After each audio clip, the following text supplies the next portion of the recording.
I'm just looking at it strictly from a football player's perspective. What did Louis Lastic say on Remember the Titans? Somebody said football, so I came running. How do you not want to play another game?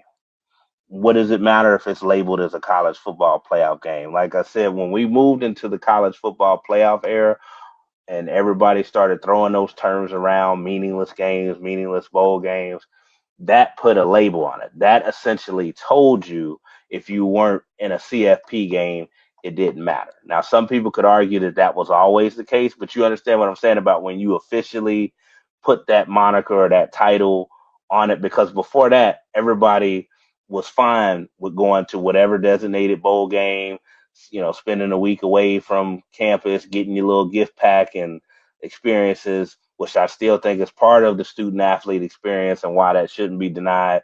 Because we look at these guys and we think about the guys that are going to go on to play to the next level. Well, still have to remember that's still 1% of 1%. A lot of guys, this is going to be their final football game of their career. So for somebody like Notre Dame, and I know why they did it, because we're Notre Dame and they still have this belief about themselves that not many people still share around the country.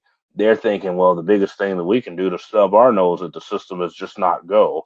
And our brand, Notre Dame, depriving the college football public in America of seeing us run out with our golden domes one more time is going to speak volumes, and they better not do that to us again.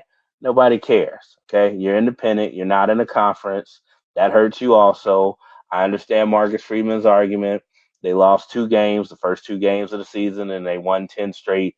Those 2 losses happened to come against 2 teams ranked in the top 10 in the nation and were by combined 4 points, I believe, to Texas A&M and Miami. So when it comes down to it, if you have an equal record to the Miami Hurricanes, you weren't going to get the benefit of the doubt from the head to head. That's number one. Number two, I have another friend who I won't mention him by name, but he knows who he is. The other reason Notre Dame got snubbed is for everybody that wants to make this a round robin tournament like it's March Madness, which is impossible in football and shouldn't be made, and wants to make it fair. When they have to include 2 group of 5 teams like Tulane and James Madison in it just to be fair or just to cover, that is going away from the principle of what was supposed to be we're just selecting the 12 best teams in the country.